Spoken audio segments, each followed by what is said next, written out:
पतंगराव कदम स्मृति शिल्प के अनावरण कार्यक्रम में आज हम सब यहाँ उपस्थित हैं। इस गरिमामय समारोह में नेता विपक्ष लोकसभा सांसद माननीय श्री राहुल गांधी जी, प्रमुख अतिथि पूर्व रक्षा एवं कृषि मंत्री शरद पवार जी, कांग्रेस अध्यक्ष मल्लिकार्जुन खड़गे जी, मुख्यमंत्री तेलंगाना माननीय रेवंत रेड्डी जी, विधायक एवं प्रभारी महाराष्ट्र कांग्रेस कमेटी माननीय रमेश चेन्नीथला जी, सांसद एवं महासचिव अखिल भारतीय कांग्रेस कमेटी माननीय केसी वेणुगोपाल जी, सांसद एवं महासचिव अखिल भारतीय कांग्रेस कमेटी माननीय मुकुल वासनिक जी, विधायक एवं भूतपूर्व राज्य मंत्री डॉक्टर विश्वजीत कदम, मंच पर उपस्थित अन्य मान्यवर और जनता जनार्दन, मैं वसुंधरा काशीकर आप सभी का डॉक्टर पतंगराव कदम प्रतिष्ठान एवं स्मारक समिति की ओर से तहे दिल से स्वागत करती हूँ।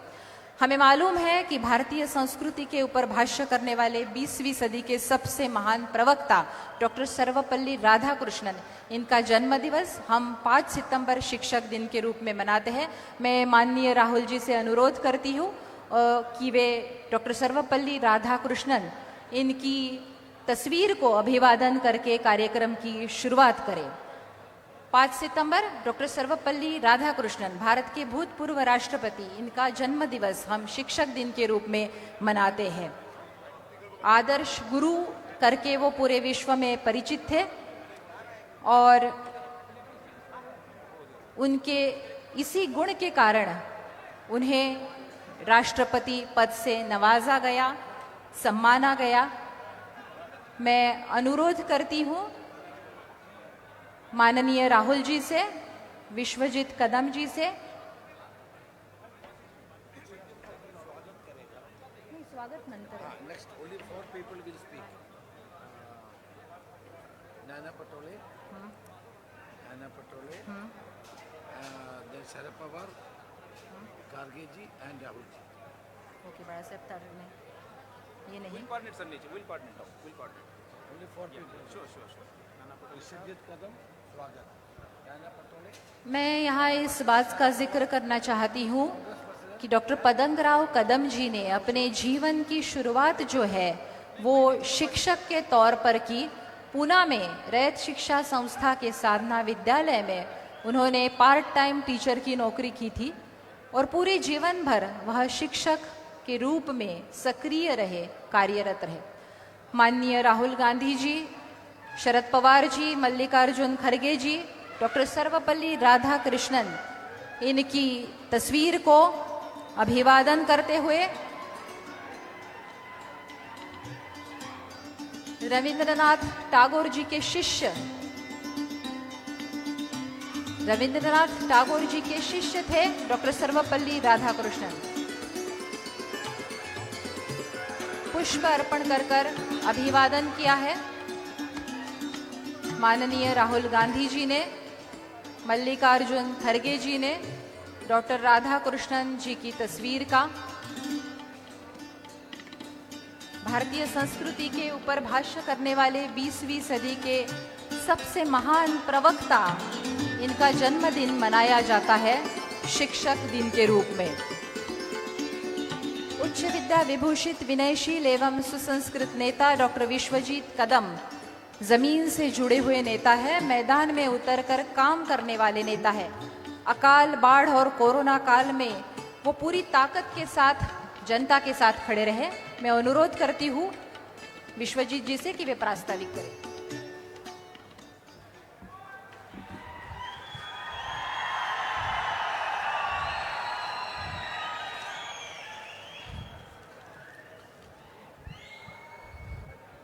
आज के हमारे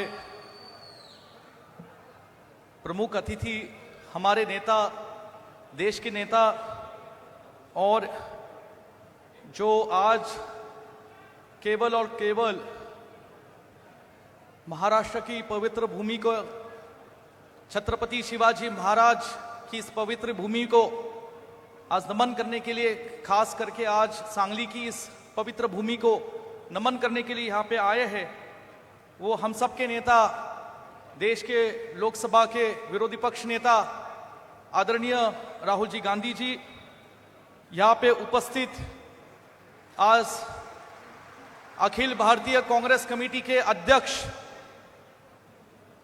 हमारे सबके नेता और जिनके नेतृत्व में आज कांग्रेस पार्टी में हम सब कार्यकर्ता काम कर रहे हैं, आदरणीय मल्लिकार्जुन खड़गे जी, हमारे महाराष्ट्र के और देश के नेता आदरणीय शरद चंद्र जी पवार साहब, यहाँ पे उपस्थित महाराष्ट्र के ऑल इंडिया कांग्रेस कमेटी के प्रभारी, केरला और हमारे देश के नेता आदरणीय रमेश चेन्नितला जी, यहाँ पे उपस्थित पूर्व मुख्यमंत्री आदरणीय सुशील कुमार शिंदे साहब, हमारे नेता आदरणीय मुकुल वासनिक साहब, हमारे नेता आदरणीय नाना पटोले साहब, महाराष्ट्र प्रदेश कांग्रेस कमेटी के अध्यक्ष आदरणीय हमारे नेता बाला साहेब थोरात जी, पूर्व मुख्यमंत्री आदरणीय पृथ्वीराज चौहान साहब और कोल्हापुर के हमारे सांसद आदरणीय छत्रपति शाहू महाराज,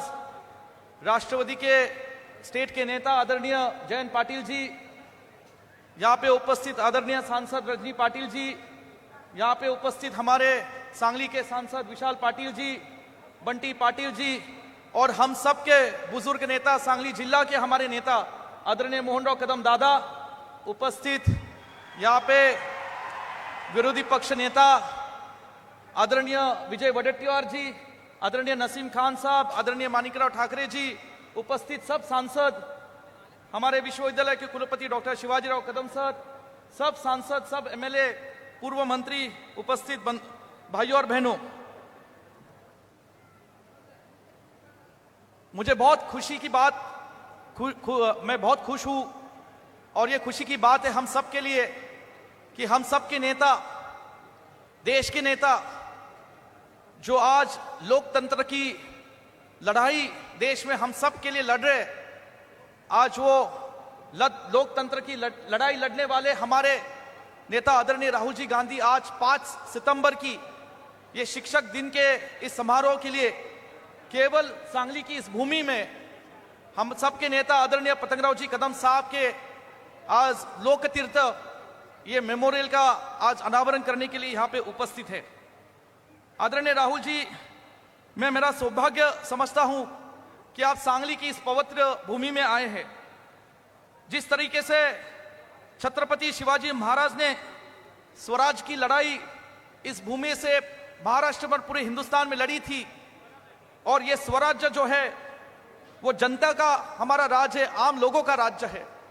उस तरह की लड़ाई आज हम देख रहे कि देश में आप लड़ रहे हैं, वो संविधान बचाने के लिए लड़ रहे, वो लोगों की लड़ाई लड़ रहे और हमें यकीन है कि जिस तरीके से छत्रपति शिवाजी महाराज के माध्यम से एक हिंदुस्तान में स्वराज की लड़ाई की शुरुआत हुई थी, उस तरीके से आज आपके माध्यम से इस जो देश में हालात है, महाराष्ट्र में जो हालात है, आपकी प्रेरणा से, आपके नेतृत्व में उसी की तरह के से लड़ाई हमारे कांग्रेस के कार्यकर्ता और देश की जनता आपके नेतृत्व में लड़ाई लड़ेंगी। आदरणीय राहुल जी, आज मैं बहुत ही खुश हूं, क्योंकि भावनिक हूं, क्योंकि पतंगराव जी कदम साहब ये कांग्रेस पार्टी के सच्चे सिपाही थे। यहां पे बैठे हुए मोहनराव कदम जी ये कांग्रेस पार्टी के सिपाही थे। इन्होंने 1960s और 70s से कांग्रेस की विचारधारा से सांगली डिस्ट्रिक्ट में महाराष्ट्र में काम करने का शुरुआत किया। पंडित नेहरू, आदरणीय श्रीमती सोनिया इंदिरा जी गांधी, आदरणीय राजीव जी गांधी, यहाँ इसी भूमि के जिसने जन्म लिया, स्वर्गीय यशवंतराव चौहान साहब, स्वर्गीय वसंत दादा, स्वर्गीय यशवंतराव मोहिते भाऊ, इन सब की प्रेरणा लेते हुए पतंगराव जी कदम साहब ने उनकी सार्वजनिक जीवन का प्रयास शुरू किया। आदरणीय सोनिया जी गांधी जी का और उनके साथ खड़ी रही, हमेशा उनके पीछे खड़ी रही और जब भी कांग्रेस पार्टी की सरकार महाराष्ट्र में बनी तो मैडम के माध्यम से, कांग्रेस पार्टी के माध्यम से पतंगराव जी कदम को महाराष्ट्र की लोगों की और जनता की सेवा करने का मौका मिला। मैं आपको बताना चाहूंगा कि आज जो स्थिति आप देख रहे हैं यहाँ पे इस तालुका में, इस कॉन्स्टिट्यूंसी पलूस कड़ेगांव में, यहाँ की स्थिति एक जमाने में बहुत अलग थी। यहाँ में अकाल की स्थिति थी। जब अकाल पड़ा तब आदरणीय श्रीमती सोनिया जी गांधी हमारे यहाँ इस किसान भाइयों को, लोगों को उनके दुख के समय पे उनके साथ खड़ी रही। जब बाढ़ आई थी 2004 में और 19 में, उसी दौरान भी आदरणीय श्रीमती सोनिया जी गांधी में 4 में सोनिया जी गांधी वापस यहाँ पे आई थी और हमारे लोगों के साथ खड़ी रही। आदरणीय श्रीमती सोनिया जी गांधी जी का और हमारे परिवार का, कांग्रेस पार्टी का, ये पिछले 60 साल का एक रिश्ता है।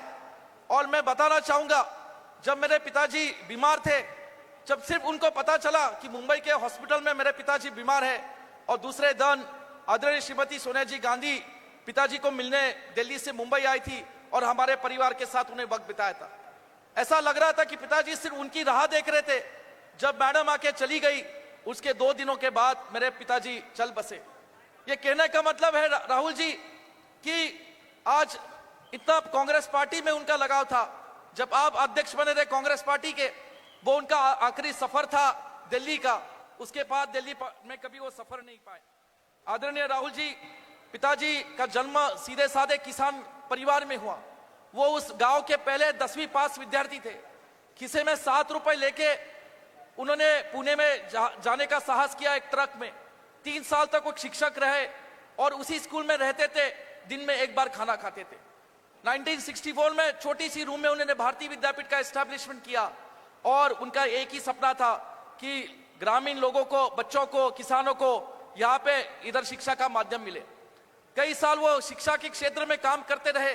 लोगों का प्यार था, आशीर्वाद था, मोहब्बत थी, सांगली के लोगों का, पलूसकड़े गांव के लोगों का, और वो चलते बसे। आज आदरणीय इंदिरा जी गांधी, यशवंतराव चव्हाण, इन लोगों का, यशवंतराव मोहिते भाऊ का भी उनको बहुत सपोर्ट मिला और उसके माध्यम से वो राजनीति में जैसे आए तब यहाँ पे उनसे काम करते चले। मुझे कहना है कि 1978 में जब इंदिरा जी का कांग्रेस और कांग्रेस की स्प्लिट हुई थी, तब सांगली जिले से सिर्फ 2 ही लोग इंदिरा जी गांधी के साथ खड़े थे और वो थे मोहनराव कदम और पतंगराव जी कदम। और ये हमारे परिवार का एक रिश्ता रहा है गांधी परिवार से और कांग्रेस पार्टी से। आज राहुल जी, मेरी हिंदी देने के मौका, आज पहली बार मैं आपके सामने हिंदी का भाषण कर रहा हूं। यूथ कांग्रेस का अध्यक्ष था तब मैं करता रहा। मैं इतना ही कहना चाहूंगा आज कि ये जो आज की रैली है राहुल जी, ये इस रैली के माध्यम से पूरे सांगली में नहीं, महाराष्ट्र में आज एक माहौल बनने वाला है। और जिस आप विरोधी पक्ष नेता बनने के बाद हम आपकी कड़ी मेहनत देखते हैं। आप भारत जोड़ो यात्रा चले, देश के गरीबों के साथ, किसानों के साथ, मजदूरों के साथ, हमारे इन सांगली के भाइयों के साथ आप चले। इन सांगली के सब सारे भाई हाथ उठाइए मेरे भाइयों और बताओ कि सब लोग आप राहुल जी के भारत जोड़ो यात्रा में आप उनके साथ चले थे। ये कहने का मतलब है कि पूरा देश, पूरा महाराष्ट्र आपके साथ खड़ा है। और ये जो लोकतंत्र की और ये जो संविधान की लड़ाई बचाने की आप लड़े हैं, हम आपके साथ खड़े हैं। जब मेरे पिताजी का देहांत हुआ राहुल जी, उनको स्टेट फ्यूनरल दिया गया। उन्होंने, स्टेट के पुलिस लोगों ने मुझे भारत का झंडा दिया था। मेरी हालत नहीं थी, मेरी माँ थी, हमारे सब लोग थे वहां पे। मैंने भारत का झंडा लिया, लेकिन सिर्फ भारत का झंडा नहीं मिला। मैं जानता हूं कि उस वक्त मेरे पिताजी ने कांग्रेस पार्टी का भी झंडा मेरे कंधे पे रखा और वो कांग्रेस पार्टी का झंडा लेते हुए आज आदरणीय श्रीमती सोनिया जी गांधी, खड़गे साहब और सबके साथ के और आशीर्वाद से मैं सांगली में काम कर रहा हूं। मैं राहुल जी ज्यादा वक्त नहीं लेना चाहूंगा, मैं इतना ही कहना चाहूंगा, आज यहाँ पे सगळे तुम्ही आज मोठ्या संख्येने उपस्थित राहिलात। मी तुमच्या मनापासून आभार मानतो, हात जोडून मी तुमचे आभार मानतो की आज तुम्ही खरंच पतंगराव कदम साहेबांनी जे काम 50 वर्ष उभं केलं, जे शिक्षण क्षेत्रात उभं केलं, सार्वजनिक जीवनात उभं केलं, या महाराष्ट्रातल्या गोरगरिबांना, शेतकऱ्यांना, कष्टकऱ्यांना जे त्यांनी त्यांच्या जीवनामध्ये आधार देण्याचं काम केलं, आरोग्य क्षेत्र असेल, कृषी सिंचन, ताकारी टेंबूच्या माध्यमातून असेल, या जिल्ह्याला जो त्यांनी आधार दिला, हा जिल्हा जो महाराष्ट्रात आणि हिंदुस्थानावर त्यांनी झळकवला, आज त्याची खरं पोचपावती तुम्ही सगळ्यांनी इथं दिलेली आहे। आदरणीय राहुल जी, जितने लोग यहाँ पे बैठे हैं उतने से कई सारे रास्ते पे खड़े, वो सिर्फ आपको देखने आए हैं, आपको सुनने आए हैं कि सब लोग जानते हैं कि महाराष्ट्र का भविष्य और देश का भविष्य सिर्फ आप कर सकते हैं। आपका बहुत बहुत धन्यवाद। हमारे सब नेतागण आज यहाँ पे, मैं आदरणीय खड़गे साहब का भी धन्यवाद देना चाहूंगा जो हमारे साथ हमेशा हमारे साथ रहे, परिवार के साथ रहे।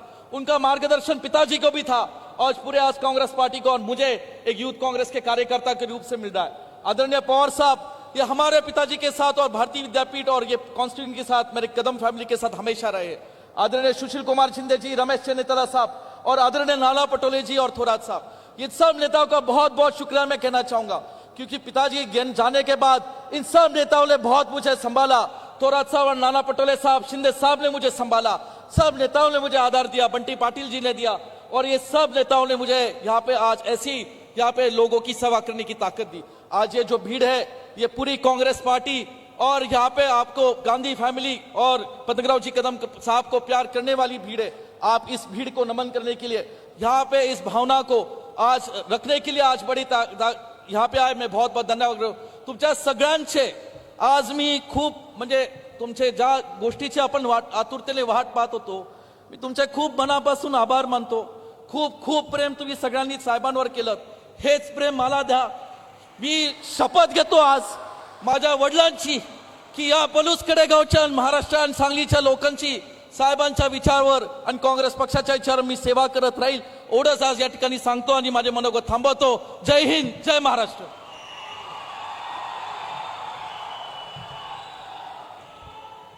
इसके बाद हम मान्यवरों का सम्मान एवं सत्कार करने जा रहे हैं। मैं अनुरोध करती हूँ सांगली जिला कांग्रेस कमेटी से कि वे माननीय राहुल गांधी जी का सम्मान एवं सत्कार करें। सांगली जिल्हा काँग्रेस कमिटीच्या तर्फे माननीय लोकसभेचे विरोधी पक्षनेता राहुल गांधी यांचा सत्कार आणि सन्मान आपण आता करणार आहोत।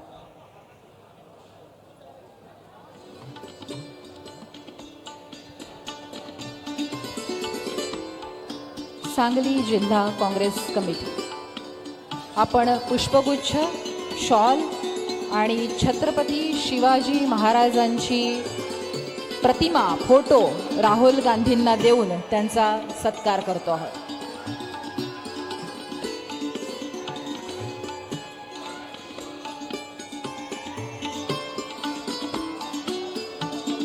जोरदार टाळ्या हव्यात खास या लोकार्पण कार्यक्रमासाठी राहुल गांधी यांचं आगमन, उपस्थिती।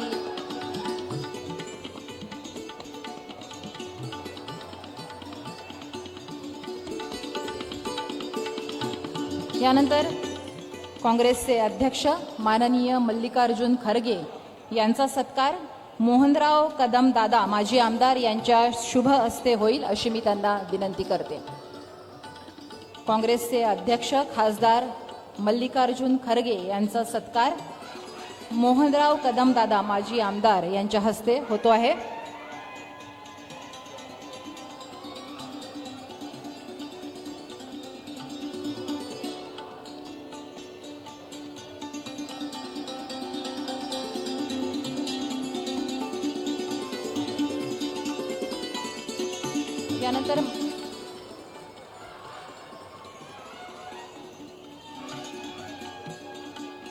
यानंतर भारताचे माजी कृषी व संरक्षण मंत्री माननीय खासदार शरदचंद्रजी पवार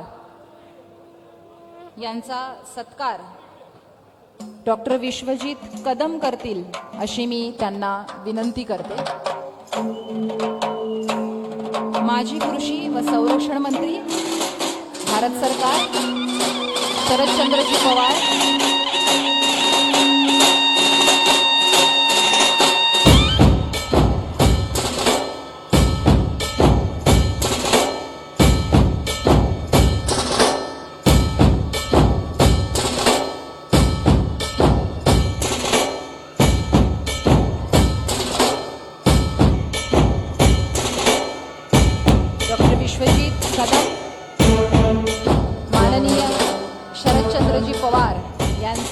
सत्कार करताना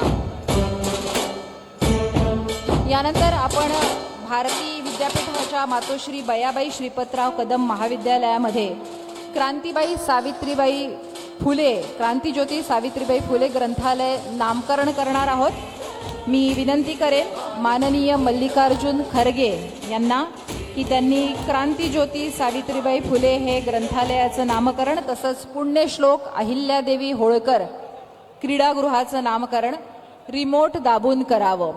अपन लाइव हमने लाइब्रेरी को नाम दिया है क्रांति ज्योति सावित्रीबाई फुले, जो भारत की पहली महिला टीचर थी 1848 में, जिन्होंने पहला स्कूल स्थापन किया महाराष्ट्र में महात्मा ज्योतिबा फुले, उनकी पत्नी भारत की पहली महिला टीचर। खरगे सरांच्या हस्ते रिमोट दाबून क्रांतिज्योती सावित्रीबाई फुले ग्रंथालयाचं नामकरण आणि क्रीडागृहाचं पुण्यश्लोक अहिल्यादेवी होळकर हे नामकरण झालेलं आहे। 1848 ला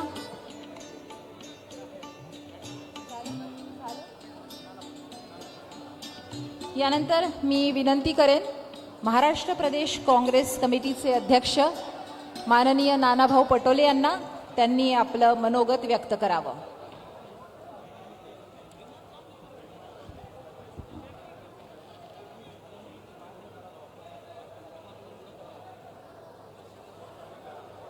आपल्या भागातील ज्यांनी शिक्षणाचा पाया रोवला, या भागाचा विकास साधला, कोरडवाहू भागाला एरिकेटेड भाग केला आणि या भागाला नंदनवन केलं, अशा महान सुपुत्राचा, काँग्रेसच्या ज्येष्ठ नेत्यांचा, आदरणीय पतंगराव कदम यांच्या पूर्णाकृती पुतळ्याच्या अनावरणाच्या प्रसंगी उपस्थित झालेले आमचे नेते आणि काँग्रेस पक्षाचे राष्ट्रीय अध्यक्ष मल्लिकार्जुन खरगे साहेब, त्याचप्रमाणे लोकसभेचे विरोधी पक्ष नेते आणि आपल्या सगळ्यांचे युवकांचे प्रेरणास्थान राहुल गांधीजी, आपल्या महाराष्ट्राचं राष्ट्रीय नेतृत्व आदरणीय शरदचंद्रजी पवार साहेब, राज्याचे माजी मुख्यमंत्री सुशीलकुमार शिंदे साहेब, राज्याचे माजी मुख्यमंत्री पृथ्वीराज चव्हाण साहेब, विधिमंडळाचे आमचे काँग्रेस पक्षाचे नेते बाळासाहेब थोरात, विरोधी पक्षनेते विजय वडेट्टीवार, आदरणीय राष्ट्रवादीचे प्रदेशचे अध्यक्ष जयंतराव पाटील साहेब, आपल्या सगळ्या महाराष्ट्राचे आपले प्रभारी आदरणीय रमेश चन्नीथलाजी, या मंचावर उपस्थित असलेले आपले सांगलीचे लोकप्रिय खासदार विशाल पाटील साहेब, आणि ज्यांच्या नेतृत्वात पतंगराव कदम साहेबांचा वारसा या भागात नव्हे तर महाराष्ट्रात जे चालवतात ते आपले तुमचे सगळ्यांचे सुपुत्र विश्वजित कदम। मंच फार मोठा आहे, आदरणीय मंच, उपस्थित मोठ्या संख्येनं या ठिकाणी आमच्या माता बहिणी, आमचे सगळे वडीलधारी मंडळी, युवक मित्र आणि पत्रकार बंधू। खरं तर पतंगराव कदम साहेब हे तुम्हा आम्हासाठी प्रेरणास्थान आहे। राजकारणात यायचं असेल तर ज्याच्याजवळ पैसे आहेत तोच राजकारणात येऊ शकतो। खरं तर पतंगराव कदम साहेबांचा इतिहास आपण पाहिलात तर सर्वसामान्य कुटुंबामध्ये जन्माला आलेला आणि आपल्या लोकांच्या आशीर्वादानं आणि आपल्या कर्तृत्वानं मोठं होणारं महाराष्ट्रातलं कुठलं नेतृत्व असेल तर ते पतंगराव कदम साहेब आहे। या भागामध्ये म्हणजे ज्यावेळेस त्यांचं नेतृत्व सुरू झालं त्यावेळेस हा सगळा भाग विरान होता।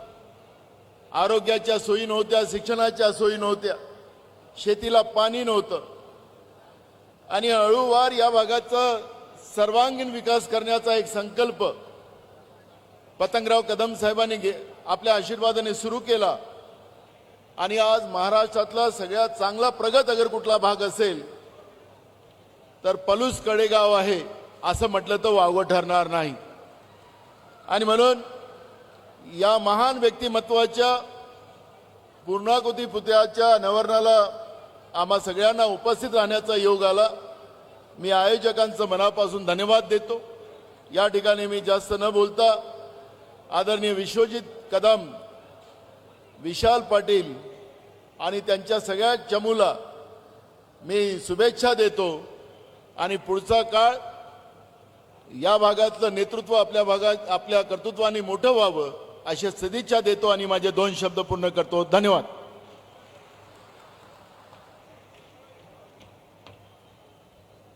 महाराष्ट्र के आर्थिक और सामाजिक परिवर्तन में जिनका अहम योगदान रहा है और अपनी 60 दशक की अत्यंत व्यस्त राजनीतिक करियर के बाद भी जिनका उत्साह बरकरार है वह माननीय शरद पवार जी. मैं अनुरोध करती हूं कि वे सभा को संबोधित करें.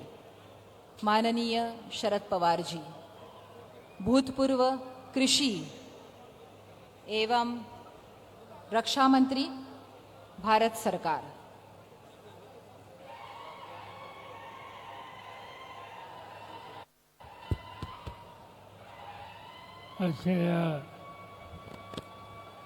ऐतिहासिक कार्यक्रमाचे प्रमुख पाहुणे आणि काँग्रेस पक्षाचे अध्यक्ष, राज्यसभेचे विरोधी पक्ष नेते मल्लिकार्जुन खरगे साहेब, काँग्रेस पक्षाचे नेते आणि देशाच्या लोकसभेचे विरोधी पक्षाचे नेते श्री राजीव गांधी, महाराष्ट्राचे माजी मुख्यमंत्री सुशीलकुमार शिंदे, पृथ्वीराज चव्हाण, व्यासपीठावर असलेले सर्व मान्यवर,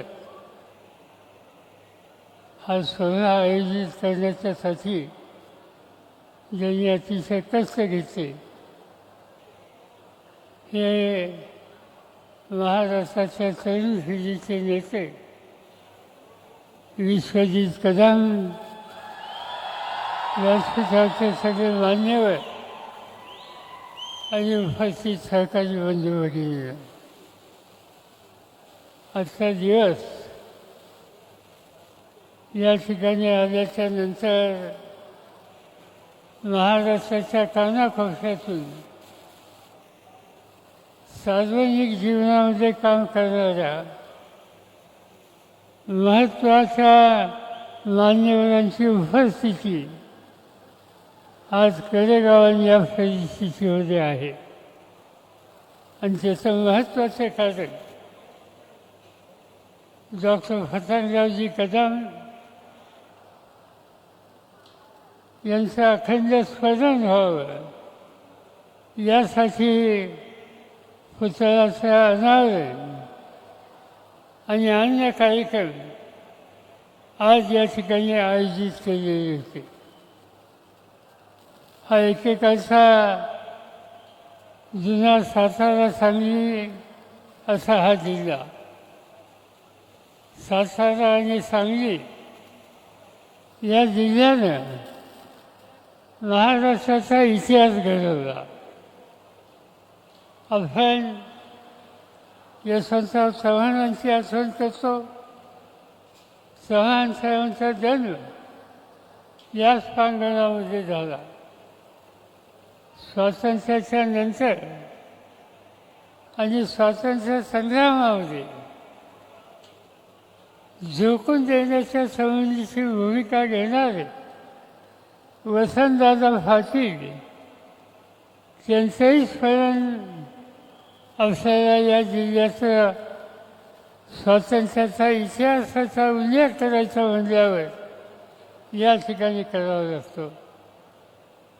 क्रांतिसिंह नाना पाटील की ब्रिटिशांना सरोखर फरक करून दाखवण्याच्या संबंधीचं शौर्य ज्यांनी दाखवलं त्यांचंही स्मरण आपल्याला करावं लागेल. आणि त्यांचे सहकारी जी डी बापूलाल, वि स फागे आणि नंतरच्या काळामध्ये राजाराम बापू पाटील अशा अनेकांची नावं या ठिकाणी घ्यावी लागतील की ज्यांनी महाराष्ट्राच्या इतिहासामध्ये मोठं योगदान दिलेलं आहे. हे सगळे नेते स्वातंत्र्याच्या चळवळीचे होते. स्वातंत्र्य मिळाल्याच्या नंतर त्या स्वातंत्र्याचा अर्थ नव्या पिढीच्या अंतःकरणामध्ये जीवनामध्ये यायचं असेल तर आवश्यकता आहे शिक्षणाचा विस्तार. कधी भाऊराव पाटील आणि अनेकांची नावं घेता येतील की ज्यांनी सामान्य कुटुंबाच्या मुलामुलींच्या शिक्षणाच्या संबंधी आपलं आयुष्य घालवलं. अण्णांच्या विचाराचं भूमिका स्वीकारून अनेक लोक पुढे आले आणि त्या पुढे येणाऱ्यामध्ये पतंगराव कदमांचा उल्लेख करावा लागेल. रयत शिक्षण संस्थेच्या हडपसरच्या शाखेमध्ये अतिशय कमी वेतनावर काम करण्याच्यासाठी पतंगराव पुण्याला आले. कर्मवीरांचा विचार प्रस्तुत करण्याच्या कामाला सर्वस्वची भूमिका घेतली आणि तुम्हा सगळ्यांच्या पाठिंब्यानं कर्मवीरांचा आदर्श ठेवून भारतीय विद्यापीठाची स्थापना केली आणि महाराष्ट्राच्याच नव्हे तर महाराष्ट्राच्या बाहेरसुद्धा उच्च दर्जाचं शिक्षण नव्या पिढीला मिळेल कसं याची खबरदारी पतंगरावनी घेतली. पतंगराव आम्हा सगळ्यांच्या बरोबर रयत शिक्षण संस्थेमध्ये एक विश्वासानं काम करणारे आमचे सहकारी होते. कधीही त्यांनी कर्मवीरांचा विचार सोडला नाही. रयत शिक्षण संस्थेची बांधिलकी ही त्यांनी अखंड जपली आणि मला आनंद आहे आज त्यांच्या गैरहजेरीमध्ये तीच परंपरा विश्वजित कदम उत्तम रीतीने चालवत आहेत. त्याचं स्वागत आम्हा सगळ्यांना आहे. शैक्षणिक क्षेत्रामध्ये पतंगरावचं काम मोठं होतं हे सांगायची आवश्यकता नाही, पण मला एका गोष्टीचं स्मरण होते की हा सगळा एका काळचा दुष्काळी भाग, त्या दुष्काळी भागामध्ये शेतकऱ्याच्या संसाराला फुलवायचं असेल तर पाण्याची आवश्यकता होती आणि ती पाण्याची आवश्यकता खऱ्या अर्थानं भागवायचं काम, मग ते ताकाडीचं धरण असेल, टेंबूचं प्रकल्प असेल, हे सगळे प्रकल्प या भागामध्ये लोकांच्या संसाराला प्रधानशाला मदत करण्याच्यासाठी पतंगरावनी उभे केले आणि दुष्काळ कायमचा हटवण्याच्यासाठी आपण काही करू शकतो या प्रकारचा इतिहास हा त्या ठिकाणी त्यांनी उभा केला. आणि त्यामुळं असं समाजाच्यासाठी प्रचंड काम करणाऱ्या या कर्तृत्वान या भागाच्या सुपुत्राचं अखंड स्मरण आज करण्याच्या दृष्टीनं देशाचे दोन्ही विरोधी पक्षाचे नेते आणि महाराष्ट्राच्या कानाकोपऱ्याचे गांधी नेहरूंचा विचार स्वीकारणारे सर्व मान्यवर आज या ठिकाणी आहेत. याचा मला मनापासूनचा आनंद आहे. आपण या कार्यक्रमाला हजर राहिलो, पण पतंगरावचा आदर्श, पतंगरावची विकासाची दृष्टी, पतंगरावचं शिक्षणाच्या क्षेत्राचं योगदान हे करण्याच्यासाठी आज विश्वजित प्रयत्नाची फराकाचा करतोय. तुमची माझी सगळ्यांची शक्ती, साथ आणि प्रोत्साहन विश्वजितच्या फाशीची राहील हीच खात्री या ठिकाणी जाहीरपणाने देतो आणि माझे 2 शब्द संपवतो.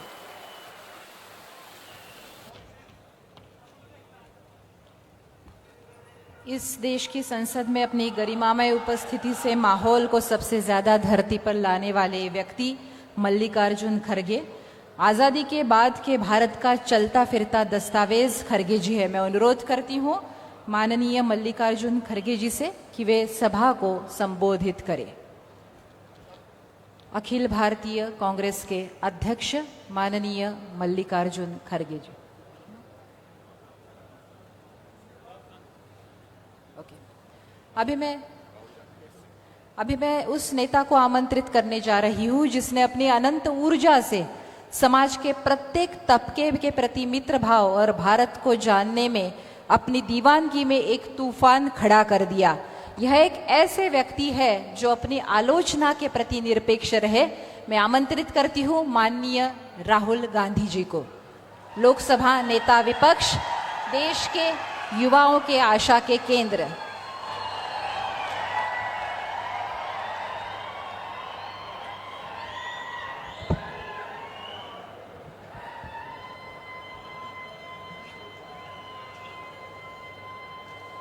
खारगे जी, शरद पवार जी, रमेश चेन्निथाला जी, नाना पटोले जी, थोराट जी,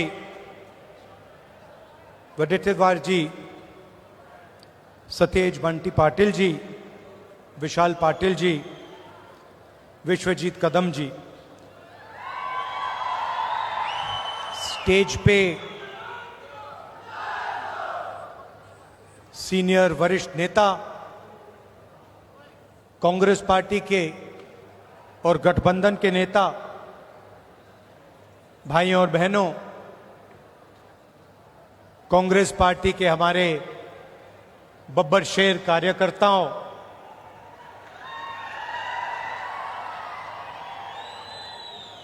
आपने सबको डरा रखा है, बीजेपी वालों को, और प्रेस के हमारे मित्रों, आप सबका यहां बहुत बहुत स्वागत, नमस्कार।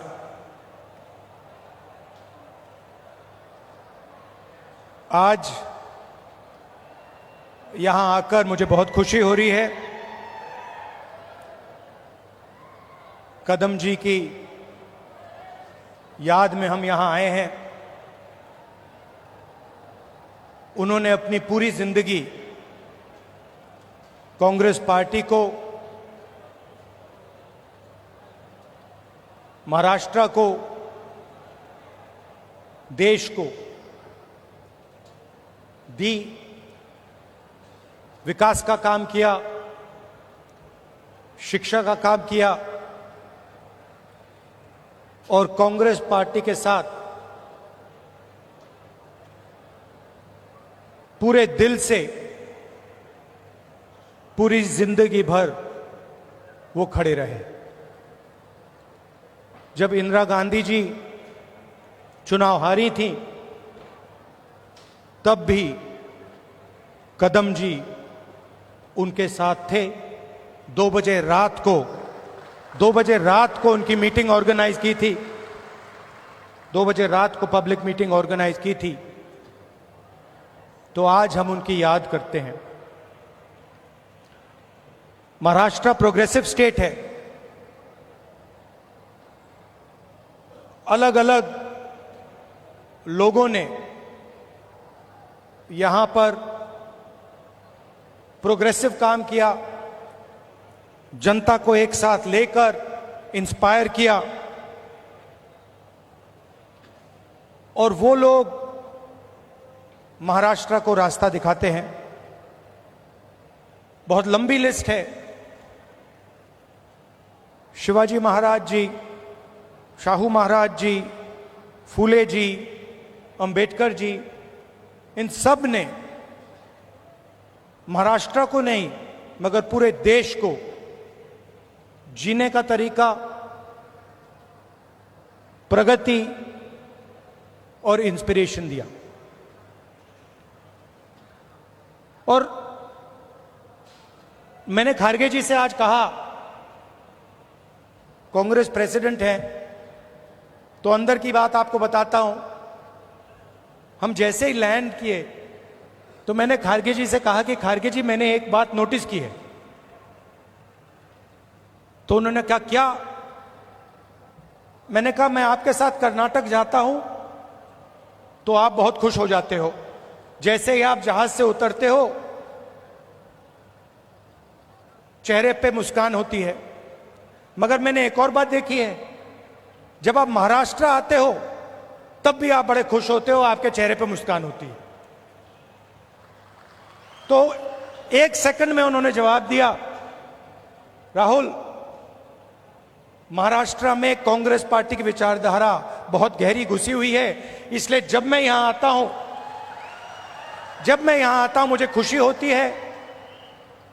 यहां पे विचारधारा कांग्रेस की है, अंबेडकर जी की है, शिवाजी महाराज, फूले जी की है, और इसीलिए मुझे यहां आकर उतनी ही खुशी होती है जितनी मुझे कर्नाटक में जाकर होती है। और यही मेरी फीलिंग है। जब भी मैं महाराष्ट्र आता हूं मुझे लगता है कि ये जो प्रदेश है हमारी विचारधारा का गढ़ है, फाउंडेशन है, और आप लोगों के डीएनए में हमारी विचारधारा है। और लड़ाई विचारधारा की है। जो आप हिंदुस्तान में देख रहे हैं ये सिर्फ पॉलिटिक्स नहीं है। पहले पॉलिटिक्स चलती थी, राजनीति चलती थी। आज हिंदुस्तान में आइडियोलॉजिकल लड़ाई चल रही है, विचारधारा का युद्ध चल रहा है। और एक तरफ कांग्रेस पार्टी और ये सब महापुरुष, और दूसरी तरफ बीजेपी। हम सोशल प्रोग्रेस चाहते हैं, हम सबको जोड़कर एक साथ आगे ले जाना चाहते हैं, और वो चाहते हैं कि चुने हुए लोगों को हिंदुस्तान का पूरा फायदा मिले, दलित दलित रहे, पिछड़े लोग पिछड़े रहें, आदिवासी आदिवासी रहें, और जो जात का ढांचा है वो वैसा का वैसा रहे। ये हम दोनों के बीच में लड़ाई है, और ये आपको पूरे देश में दिखेगी। वो नफरत फैलाते हैं, हिंसा फैलाते हैं, एक धर्म को दूसरे धर्म से लड़ाते हैं, एक जात को दूसरी जात से लड़ाते हैं, एक भाषा को दूसरी भाषा से लड़ाते हैं। मणिपुर देखिए, पहली बार हिंदुस्तान की हिस्ट्री में सिविल वॉर जैसा माहौल बना हुआ है, मगर आज तक 1.5 साल हो गया, आज तक हिंदुस्तान के प्रधानमंत्री मणिपुर नहीं गए, जा ही नहीं सकते, क्योंकि वहां पे बीजेपी के लोगों ने आग लगाई। तो ये लड़ाई चल रही है। भारत जोड़ो यात्रा में कन्याकुमारी से हम कश्मीर चले। लोग कहते हैं कि राहुल गांधी कन्याकुमारी से कश्मीर चला। नहीं, मैं अकेला नहीं चला था, लाखों लोग हमारे साथ कन्याकुमारी से कश्मीर चले थे।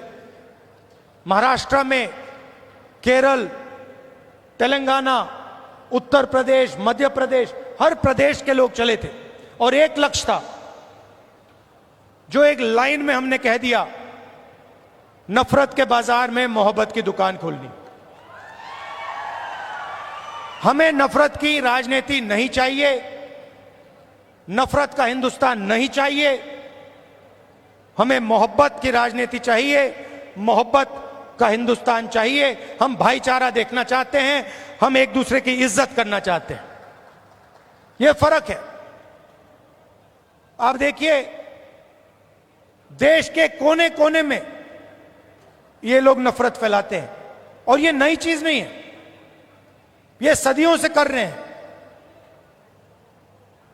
और ये विचारधारा की लड़ाई भी पुरानी है। आज ये लड़ाई कांग्रेस पार्टी और बीजेपी के बीच में है। इससे पहले यही लड़ाई फूले जी ने लड़ी, यही लड़ाई शिवाजी महाराज ने लड़ी। विचारधारा उनकी और हमारी मिलती है।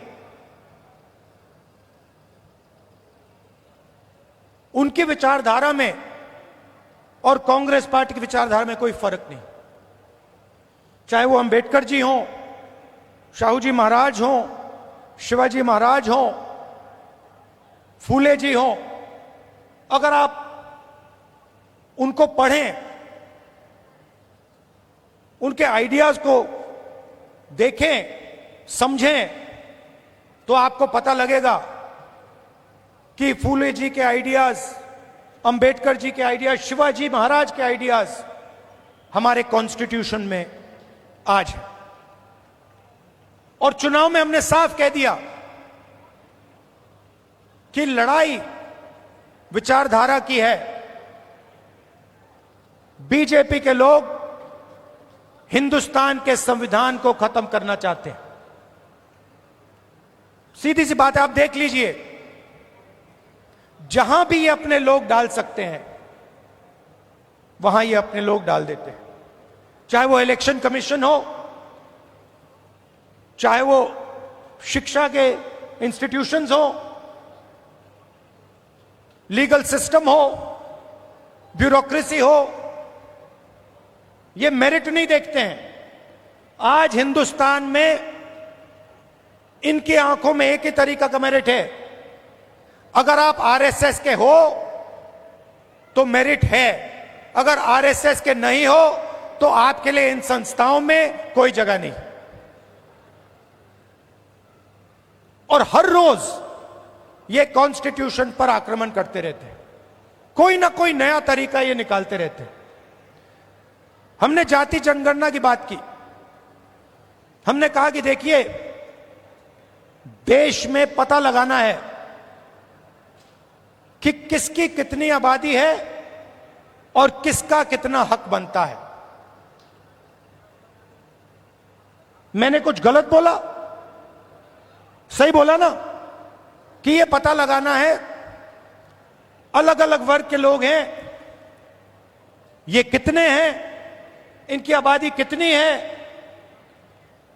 और इनका हक क्या है और कौन सी संस्थाओं में इनके लोग हैं।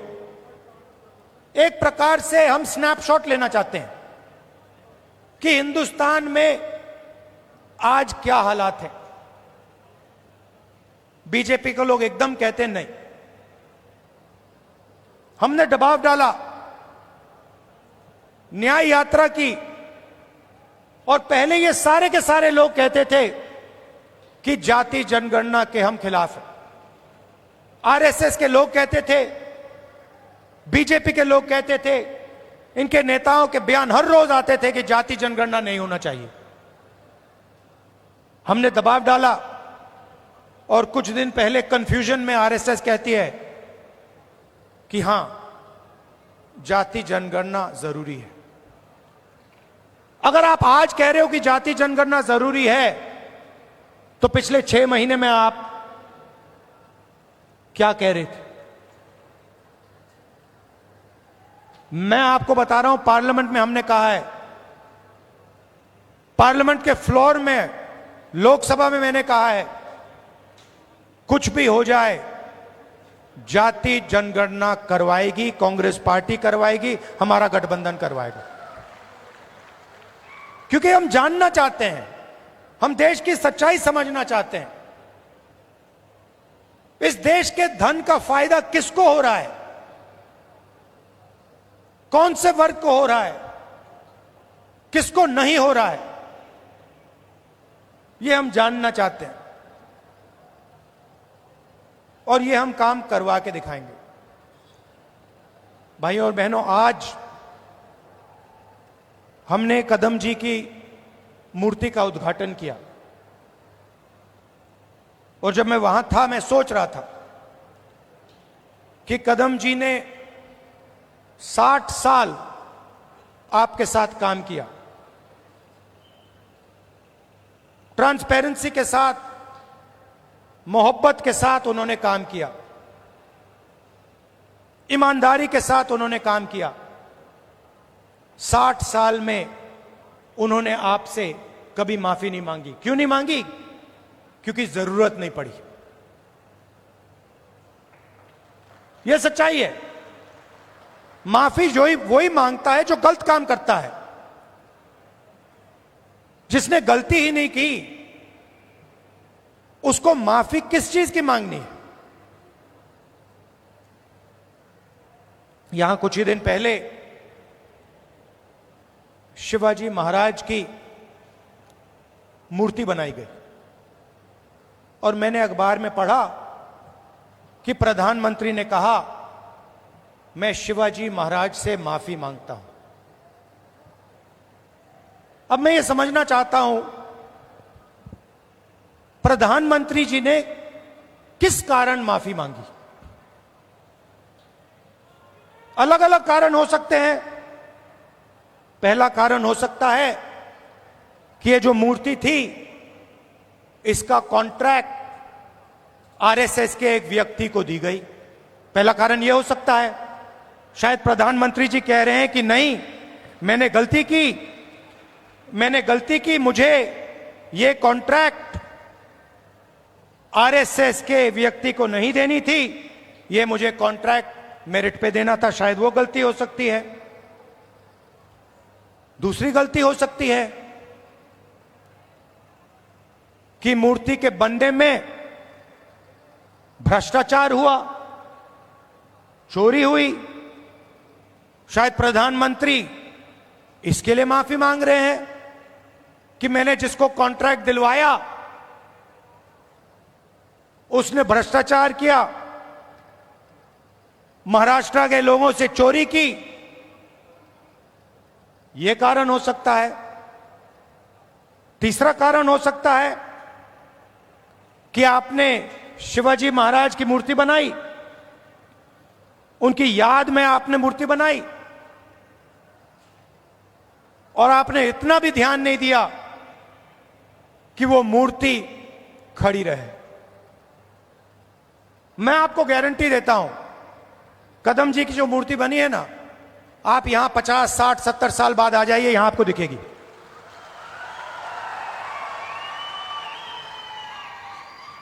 और शायद सबसे बड़े महापुरुष शिवाजी महाराज जी की मूर्ति बनती है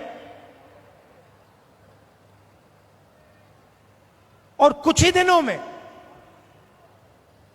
भ्रष्टाचार के कारण, गलत व्यक्ति को कॉन्ट्रैक्ट देने के कारण वो मूर्ति गिर जाती है।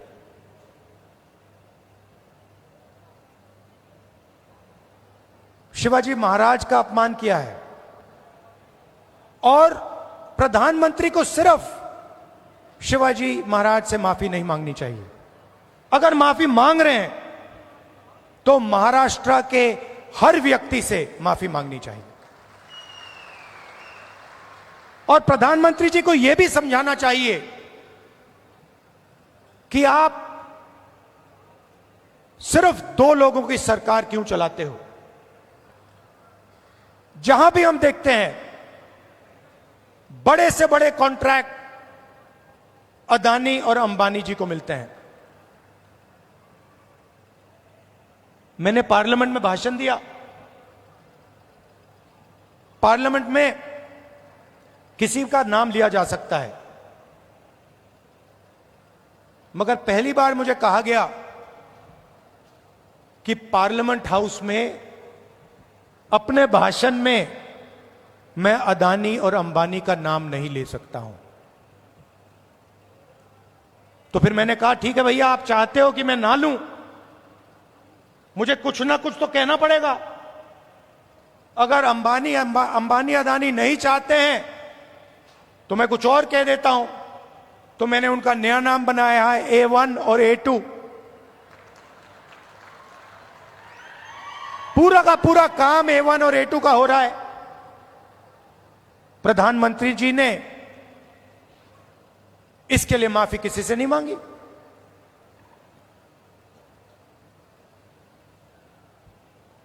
काले कानून आए, किसानों से उनका हक छीनने वाले कानून। 700 किसान शहीद हुए। हमने पार्लियामेंट में कहा कि 2 मिनट इनके लिए मौन रखा जाए। हमें कहा जाता है नहीं, ये शहीद नहीं है।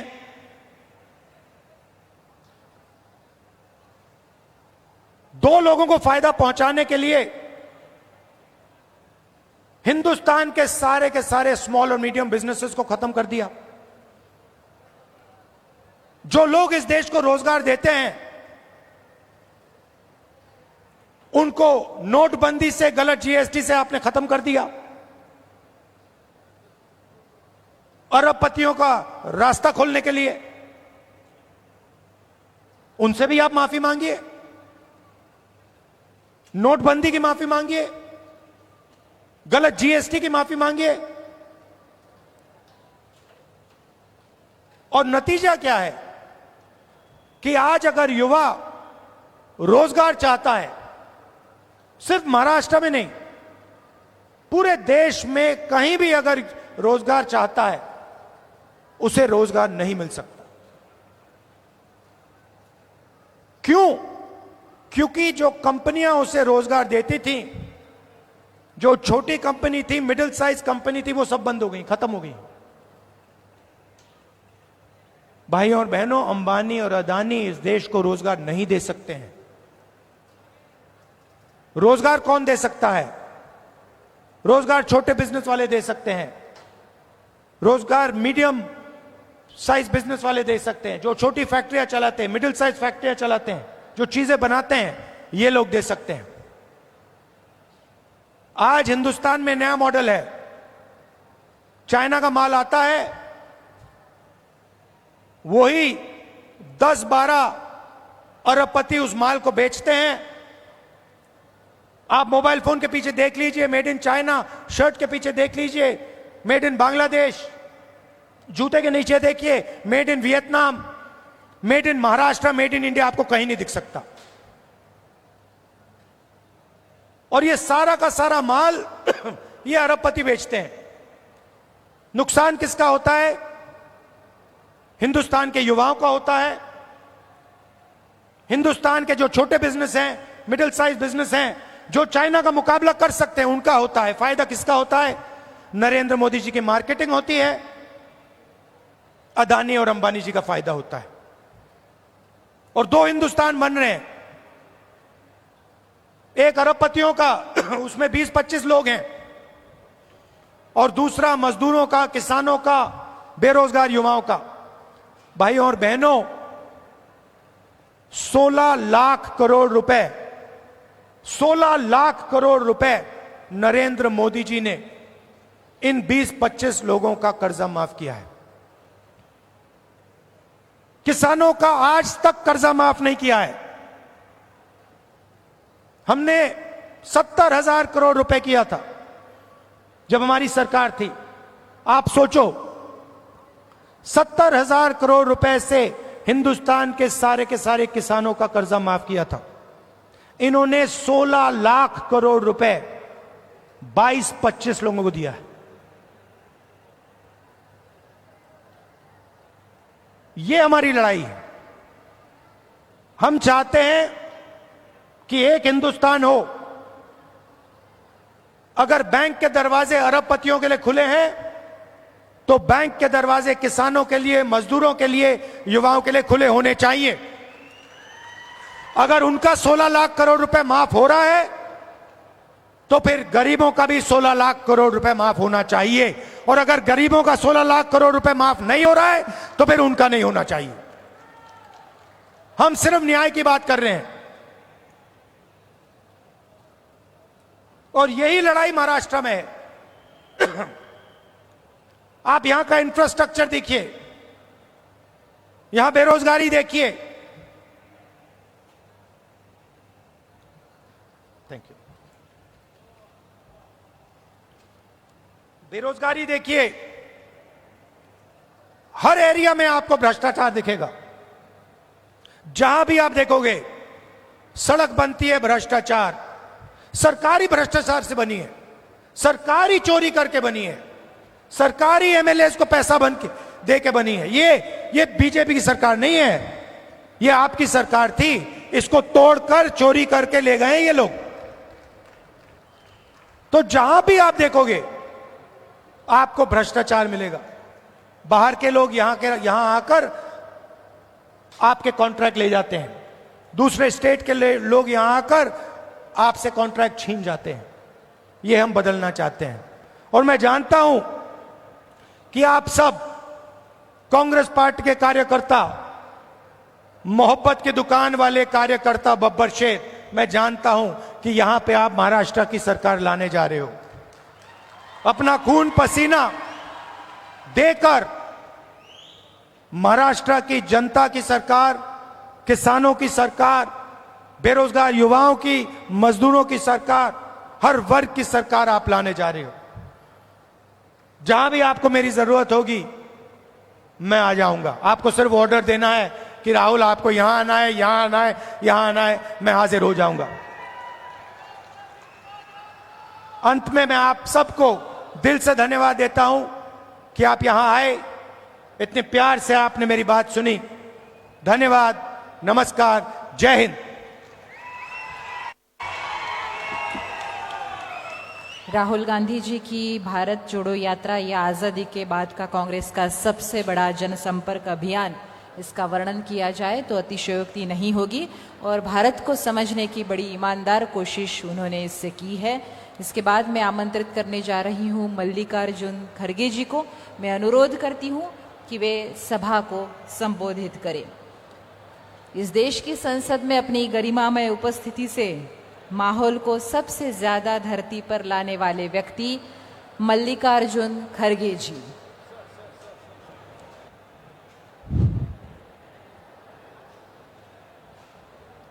इस मंच पर बैठे हुए अपोजिशन पार्टी के नेता, कांग्रेस पार्टी के वरिष्ठ नेता श्री राहुल गांधी जी,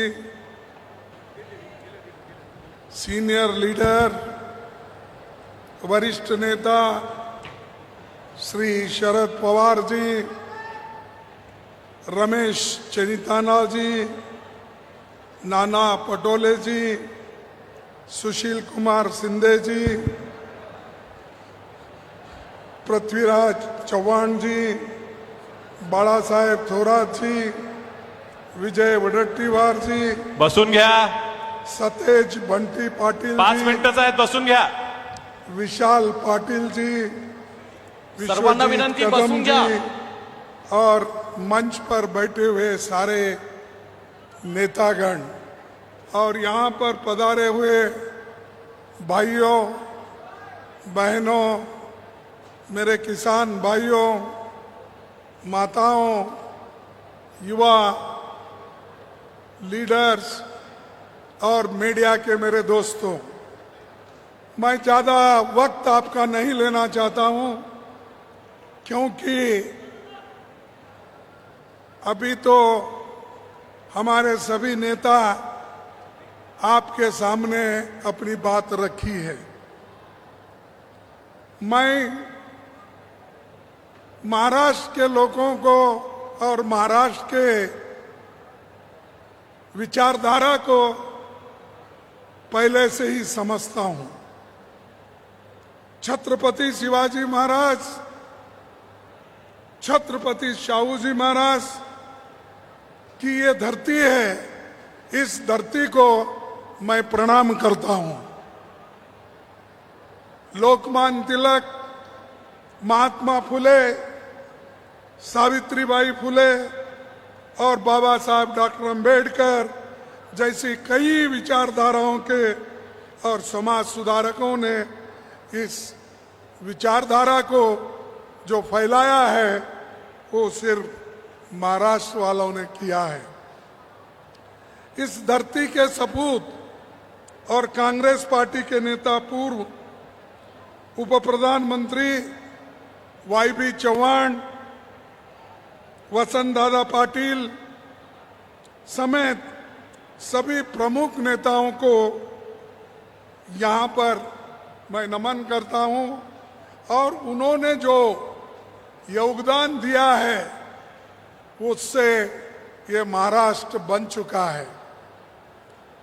थोड़ी देर पहले हमने डॉक्टर पतंगराव कदम जी की मूर्ति का लोकार्पण किया और उनकी याद में बना हुआ संग्रहालय के भी हमने लोगों को समर्पित किया। पतंगराव जी शून्य से शिखर तक पहुंचे। उनका जीवन एक साधारण शिक्षक की सफलता की कहानी है। ये आम लोगों के लिए प्रेरणा स्रोत है। एक गरीब किसान परिवार में पैदा होकर मेहनत और विजन के बूते उन्होंने शानदार काम शिक्षण क्षेत्र में किया और इस भाग के लोगों को उन्होंने अपना योगदान दिया। सांगली से दिल्ली तक ये शिक्षण क्षेत्र फैला हुआ है, हर क्षेत्र में है। केजी से लेकर यूजी तक और सभी लोग इस संस्था को इतना प्रेम करते हैं कि खासकर किसान लोग यहाँ पर जो शिक्षण लेते हैं, उनके बच्चे शिक्षण लेते हैं, उसको बहुत याद करते हैं। और उनके सुपुत्र विश्वजीत कदम भी उन्हीं के रास्ते पे चल रहे हैं। उन्होंने उस संस्था को संभाला है, आगे लेके चल रहे हैं। और हमारे पार्टी के ओर से वो जो बार बार चुन के आ रहे हैं, ये उनका पिताजी का आशीर्वाद है। और शिक्षण संस्था में उन्होंने जो काम किया उसका एक बहुत बड़ा इतिहास है। तो भाइयों, मैं यही कहना चाहता हूं, विश्वजीत कदम जी यंग है, एनर्जेटिक है और उन्होंने अपने असेंबली क्षेत्र में, मैं सुना, 1,40,000 से उन्होंने जीता है। यानी करीब करीब जो मोदी पार्लियामेंट में जीता है, उतने ही वोटों से उन्होंने असेंबली में जीता है। मोदी पार्लियामेंट में उन्होंने जीता 1,70,000 से, लेकिन इन्होंने एक ही असेंबली में 1,40,000 वोटों से जीता। ये बहुत बड़ी बात है, ये आपकी देन है और आपका आशीर्वाद है। अगर आपका आशीर्वाद नहीं होता तो कोई भी पॉलिटिक्स में, कोई भी इस क्षेत्र में यशस्वी नहीं बनता। तो इसीलिए जो पतंगराव जी ने 1964 में अपनी संस्था शुरू की, वो संस्था बहुत अच्छी चल रही। मैं अभी शरद पवार जी से बात किया, वो बोले, मैंने पूछा कब उन्होंने ये संस्था शुरू की, तब पवार जी बोले, हम सब एक ही दफा शिक्षण संस्थाएं प्रारंभ की और बड़े बड़े हमने इस क्षेत्र में कामयाबी की है। पतंगराव शुगर फैक्ट्री बनाए, पतंगराव डीसीसी कोऑपरेटिव बैंक्स में भी उनका अच्छा योगदान है। हर ये जो भारतीय विद्यापीठ स्थापित किए, आज दिल्ली में भी ये चमक रही है। इसीलिए उन्होंने मिनिस्टर बन के इरिगेशन में काम किया, सिंचाई में, कोऑपरेशन में काम किया, ग्रामीण विकास में, इंडस्ट्री में, हर क्षेत्र में उन्होंने अपनी योगदान दी है। और उनका जो आज पुतला देखा मैं, वो पुतला ऐसा पुतला नहीं जो मोदी ने उद्घाटन किया वो गिर गया। शिवाजी महाराज हम सबके चाहते हैं और इस देश को सेवा करने में, लड़ने में, देश के लोगों को मजबूत करने में जो शिवाजी महाराज काम किए, उनका पुतला मोदी का हाथ लगते ही गिर गया। वो एक ही नहीं गिर गया, कहां फूल का उद्घाटन किए, अहमदाबाद में वो फूल गिर गया। अयोध्या में राम मंदिर का उद्घाटन किए, वो सब टपक रहा है। सुने नहीं आप? टपक रहा है। तो जहां पर भी वो गए हैं, चुनाव के दृष्टि से गड़बड़ी में सब कुछ बना लेना, उद्घाटन करना और उसके बाद 6 महीने में 8 महीने में वो बिल्डिंग सब गिर रहे हैं। तो ये मोदी जी वोटों के लिए ये काम करते हैं। ये अच्छा रहो, बिल्डिंग अच्छी रहे, इसके बारे में मालूमात नहीं लेते। अरे उनके पास सब चीजें तैयार रहती है। प्राइम मिनिस्टर जब आता है उद्घाटन करने के लिए, यहाँ के अधिकारीगण, यहाँ की सरकार, सब लोग देख रेख करना चाहते हैं। मैं समझता हूं इसमें कोई कमी है तो गड़बड़ी हुई। जो एक तो जिस आर्किटेक्चर ने बनाया, उन्होंने ये मूर्ति बनाई क्योंकि उनको कहा गया मोदी जी वे आ रहे हैं, जल्दी करो जल्दी करो। जल्दी में शिवाजी का पुतला गिर गया और महाराष्ट्र का जो नाम था आज सारे देश में बदनाम हुआ। आज जो पतंगराव की मूर्ति ठहरी है वो इसी महाराष्ट्र के आदमी ने, सुतार ने बनाया है। सुतार मैं समझता हूं जलगांव के हैं, इधर के ही है, मराठवाड़ा के। उन्होंने बनाया, एक मूर्ति नहीं, पार्लियामेंट में जितने मूर्तियां आज ठहरे हुए हैं वो सभी मूर्ति महाराष्ट्र के एक कर्ता धर्ता ने, सुतार ने बनाया है। मजबूत है, 50 साल से 60 साल से मूर्तियां हैं। लेकिन यहां आरएसएस के लोग जोश में आकर बनाए, लेकिन ठीक नहीं बनने की वजह से आज पूरा महाराष्ट्र का अपमान और देश का भी अपमान हो रहा है। भाइयों, मैं और एक बात आपको बनाना चाहता हूं।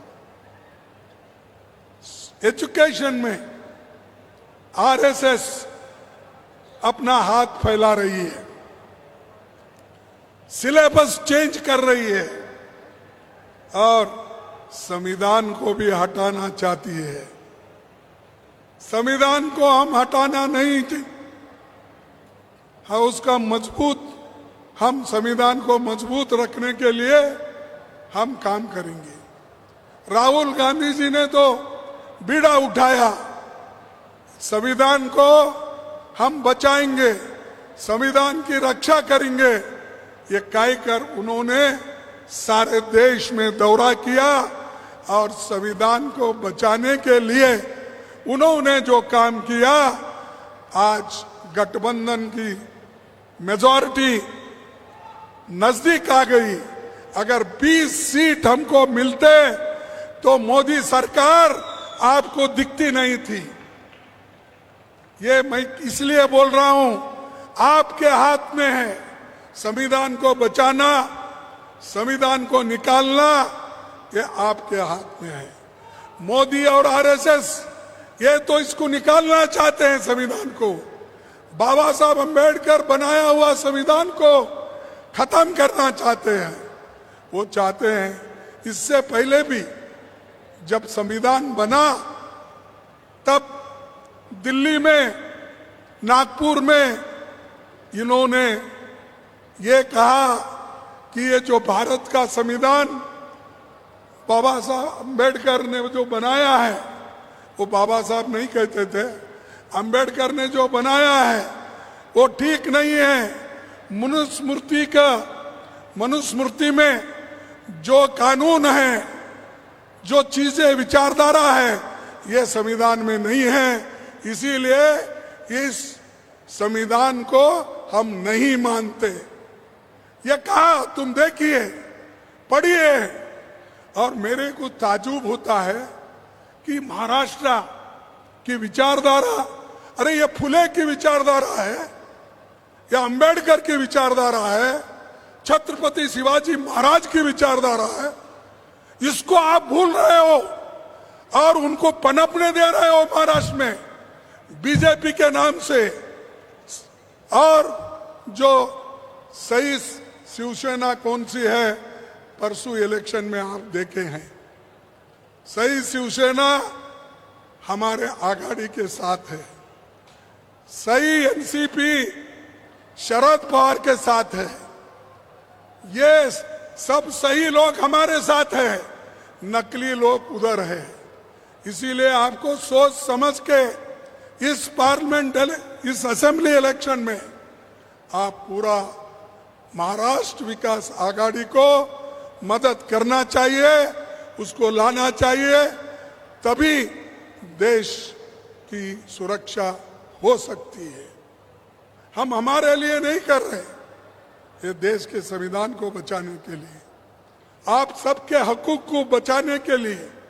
बहुत लोग नहीं जानते, क्या यहाँ के बहुत से लोग आजादी के पहले वोटर थे? मुझे जवाब दो, आप वोटर थे आजादी के पहले? क्या 18 साल के बच्चे वोटर थे? मुझे बताओ। 21 साल वाले थे, वो भी वोटर थे?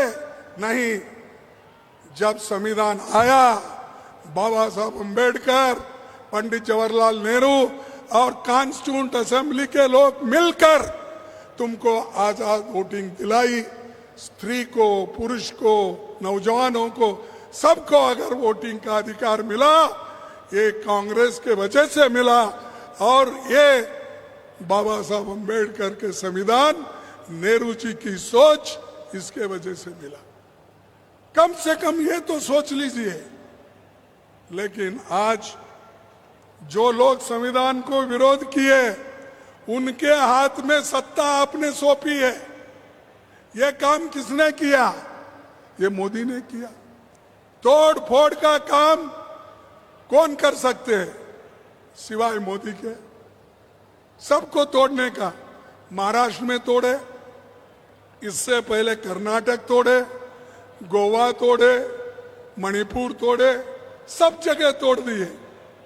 लेकिन लोग आज मजबूत है। पुरोगामी विचारधारा को आप सपोर्ट करो। अगर पुरोगामी विचारधारा को सपोर्ट नहीं करेंगे, तुम्हारा शिक्षण संस्था नहीं रहेंगे, शुगर फैक्ट्री नहीं रहेंगे, कोऑपरेटिव फैक्ट्री नहीं रहेंगे। शाह ने कोऑपरेटिव मंत्री बन गया इस देश में। मैं पहले कई बार कहता था कि जो होम मिनिस्टर रहता है वो कभी कोऑपरेटिव डिपार्टमेंट नहीं लिया। सुशील कुमार सिंधे यहाँ बैठे हैं, वो होम मिनिस्टर थे, क्या उनके साथ ये कोऑपरेटिव डिपार्टमेंट था? इससे पहले अनेक लोग थे, कोई भी नहीं लिया। इन्होंने इसलिए लिया कि शुगर फैक्ट्रियों के तोड़ना, शुगर फैक्ट्रियों के लोगों को दबाना और डीसीसी बैंक को दबाना, और जो नोटबंदी हुई, उस नोटबंदी के काले पैसे सफेद करने के लिए ये कोऑपरेटिव बैंकों का उपयोग किया गया। ये असल है। चोरी का माल वहां पर छिपाने के लिए ये लिया गया। और वही लोग बोलते हैं, ऐसे लोगों से आप दूर रहना चाहिए। और शिक्षण सबसे बड़ा मुद्दा है देश के लिए। इसीलिए बाबा साहब अम्बेडकर ने हमेशा ये कहा, शिक्षित बनो, educate, then organise and agitate. शिक्षण लो, संगठन बनाओ और अन्याय के विरुद्ध तुम लड़ो। ये उनका संदेश था। ये आज भी महाराष्ट्र के इस भाग के लोगों का यही संदेश है। हर बच्चे को पढ़ा रहे, इंजीनियरिंग, मेडिकल, पैरामेडिकल, सब चीजें यहाँ पर कोल्हापुर हो और हमारे सांगली हो, सातारा हो, या अपने पुणे हो, बारामती हो, ये सब एजुकेशनल इंस्टीट्यूशन के लिए आगे बढ़े हैं। तो इसलिए आप लोग हमारे सारे साथी इसको याद रखिए। और मैं फुले की एक बात आपके सामने रखूंगा। साथियों, आज तो शिक्षक दिवस है, मनाया जाता है। इस मौके पर मैं महात्मा ज्योतिबा फुले की पंक्ति को याद करता हूं।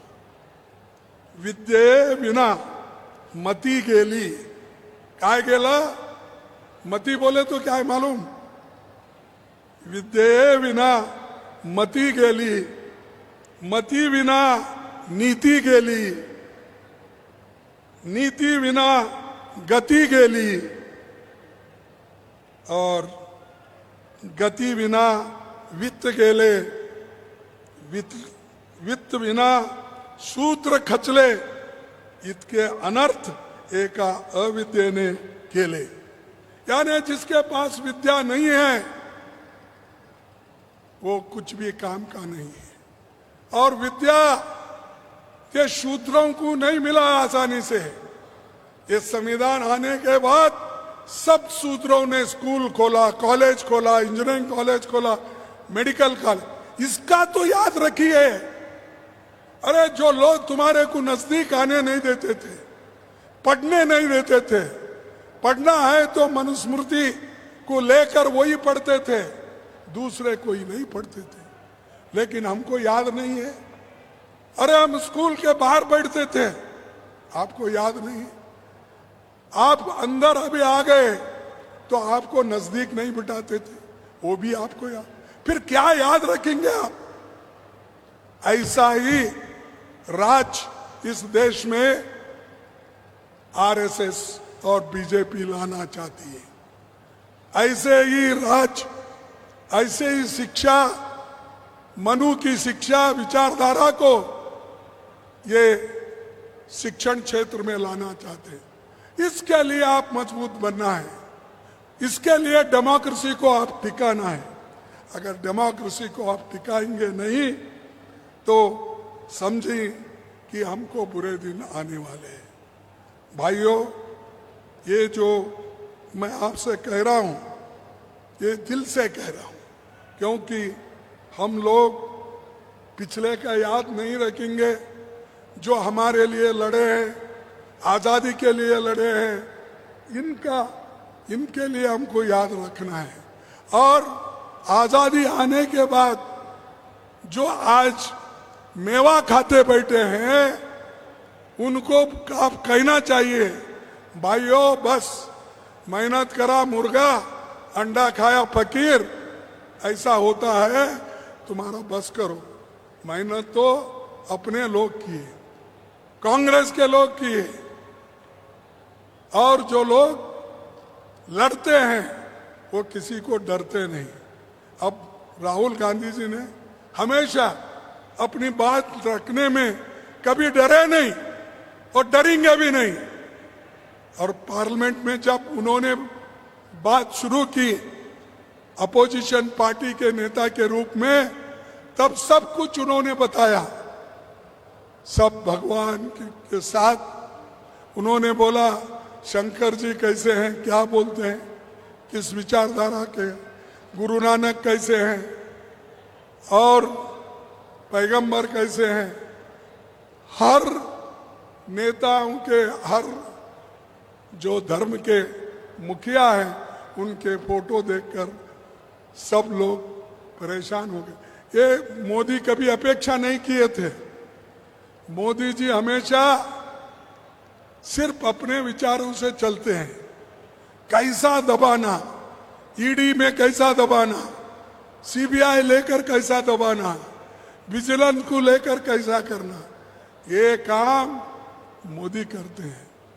मैं एक बार पेपर में देखा कि मुझे मालूम नहीं शाह और मोदी को क्या प्रेम हमारे शरद पवार जी के ऊपर आया मालूम नहीं। एकदम उन्होंने उनको भी पूछा नहीं, सीधा उन्होंने झट प्लस सिक्योरिटी का अनाउंस कर दिया। अरे जब जरूरत थी उस वक्त तुमने नहीं दिया, अब तो लोग उनका संरक्षण करने के लिए तैयार है, अब झट सिक्योरिटी तुम्हारी चाहिए नहीं, तुम्हारा झट सिक्योरिटी तुम रख लो। वही शरद पवार जी ने कहा अब जरूरी नहीं, मैं लेने वाला नहीं। तो ये अपने लिए कुछ ना कुछ करने के लिए दूसरों को कुछ उनको भी हमने दिया, क्योंकि वो डर रहे हैं। जब आदमी डरता है तो उनको सिक्योरिटी की बहुत जरूरत होती है। अब आपको मालूम है बहुत घमंड के साथ हमेशा मोदी जी फिरते थे, बोलते थे एक अकेला मोदी सबको भारी। सुना नहीं है? नहीं सुने? अरे क्या भाई, इतने लोग बैठे मोदी का पार्लियामेंट में जो कहा वो नहीं सुने आपने? एक अकेला सब पे भारी मोदी, उन्होंने खुद ही बोलते थे, अब बोल रहे हैं। ये शक्ति आपकी है, आपके शक्ति के वजह से आज हम मजबूत अलायंस बनाकर पार्टी एक संगठन करके हमने बनाया है। तो इसलिए आप लोगों का आशीर्वाद हमारे लिए बहुत जरूरी है, और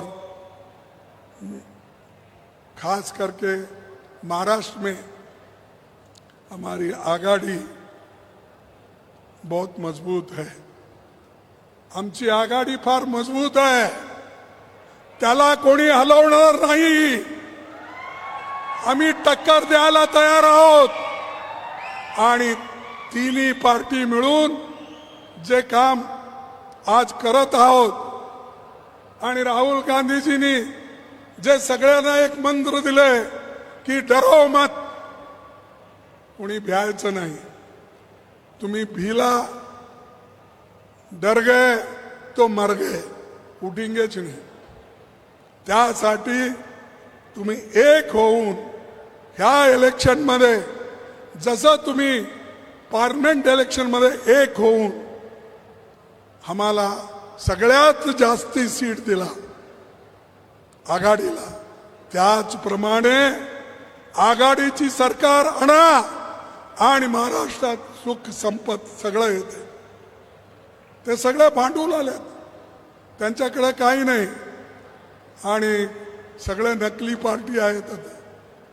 आता बीजेपी हे करू लागला प्रयत्न कसा तोडाव, कसा पैसे देऊन वोट घ्यावं। मला वाटतं एक स्कीम काहीतरी त्यांनी काढलंय असं सांगितलंय। कोणता स्कीम ते? बहीण? हा, अरे 2000 रुपये पैसे देऊन ते एक योजना काढली ना त्यांनी, सगळ्या स्त्रियांना देणं, आणि त्या पैसा दिल्यामुळं ते महिला त्यांना वोट देतील, स्त्रिया त्यांना वोट देतील, ह्या समजुतीनं ते लोक पैसे द्यायला सुरू केले। अहो तुमचं 2000 रुपये बघता, 2000साठी तुमचं स्वाभिमान विकता, महाराष्ट्राचा स्वाभिमान गिरवी ठेवता, मोदीकडे गिरवी ठेवता तुम्ही। 2000साठी 1000साठी मोदीला तुम्ही गिरवी ठेवता महाराष्ट्रात। त्यासाठी पैसेला ठोकर मारा आणि एक होऊन हे महाराष्ट्र विकास आघाडीला निवडून आणा. आमची सरकार येईल. तुम्हाला जे पाहिजे ते आम्ही करून देऊ. आणि महाराष्ट्र जे उभे आहे यांच्यामुळे उभं राहिलं नाही. ते याच्या पाठीमागे मी सांगितलं, चव्हाण होते, दादा होते, शरद पवार केले, पतंगराव केले, अनेक लोक शिंदे केले, किती लोकांचं नाव घेऊ. अरे यांनी तयार केलेला माल मसाला आणि ते आता हे क्लेम करू लागले. यांच्या हातून काही होणार नाही. काही करेल तर आम्हीच करू.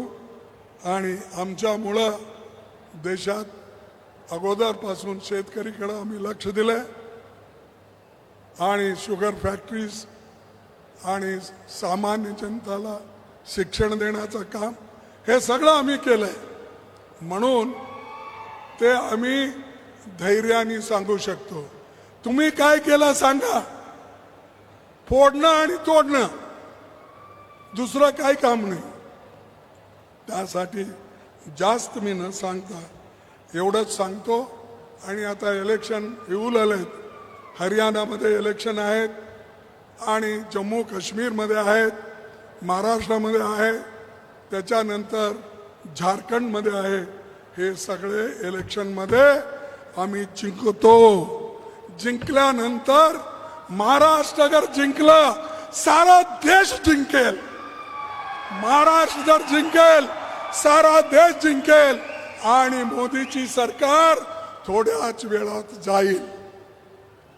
इथली सरकार बीजेपीचं तर खतमच होईल, पण मोदी सुद्धा टगमगून तो सुद्धा जाईल.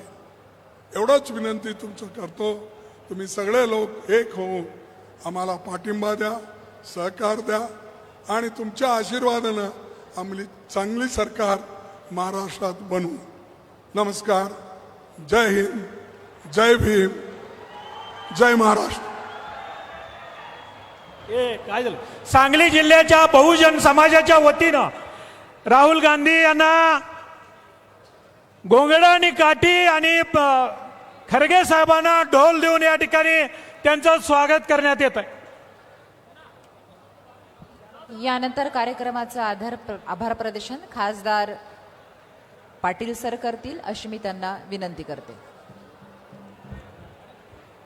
स्वर्गीय यशवंतराव चव्हाण साहेबांच्या जन्मभूमी, वसंतदादांची कर्मभूमी आणि स्वर्गीय डॉक्टर पतंगराव कदम साहेबांच्या कर्तृत्वाने पावन झालेल्या या कडेगाव तालुक्यात खास करून कदम साहेबांच्या लोकतीर्थ या स्मारकाच्या लोकार्पण सोहळ्यासाठी आवर्जून उपस्थित राहिलेले देशाचे काँग्रेस पक्षाचे अध्यक्ष, राज्यसभेचे विरोधी पक्ष नेते माननीय खासदार मल्लिकार्जुन खड़गेजी, माननीय खासदार विरोधी पक्ष नेते राहुल गांधीजी, माननीय खासदार महाराष्ट्राचे माजी मुख्यमंत्री माननीय शरदचंद्र पवारजी, नानाभाऊ पाटोलेजी, सुशीलकुमार शिंदेजी व मंचावर उपस्थित असलेले कदम साहेबांवर प्रेम करणारे असंख्य नेते या सांगली जिल्ह्यातच नव्हे तर अखंड महाराष्ट्रातनं कदम साहेबांवर प्रेम करणारे इथं उपस्थित असलेले सर्व सामान्य कार्यकर्ते, काँग्रेस पक्षावर महाविकास आघाडीवर प्रेम करणारे कार्यकर्ते,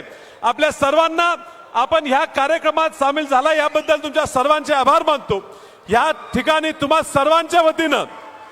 सर्वांच्या वतीनं मी राहुलजींना आणि खडगे साहेबांना आश्वासन देतो, पवार साहेबांना आश्वासन देतो की महाराष्ट्रात तुमच्या सगळ्यांच्या ताकदीनं पुन्हा एकदा काँग्रेस, राष्ट्रवादी काँग्रेस, शिवसेना, महाविकास आघाडीचं सरकार हे महाराष्ट्रात निश्चित आणणार. आणि त्यात सिंहाचा वाटा हा काँग्रेस पक्ष डॉक्टर विश्वजित कदम यांच्या नेतृत्वाखाली घेणार.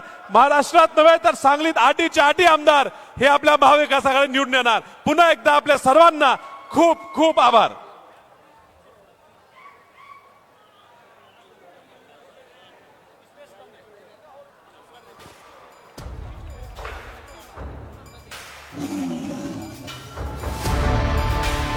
आला रे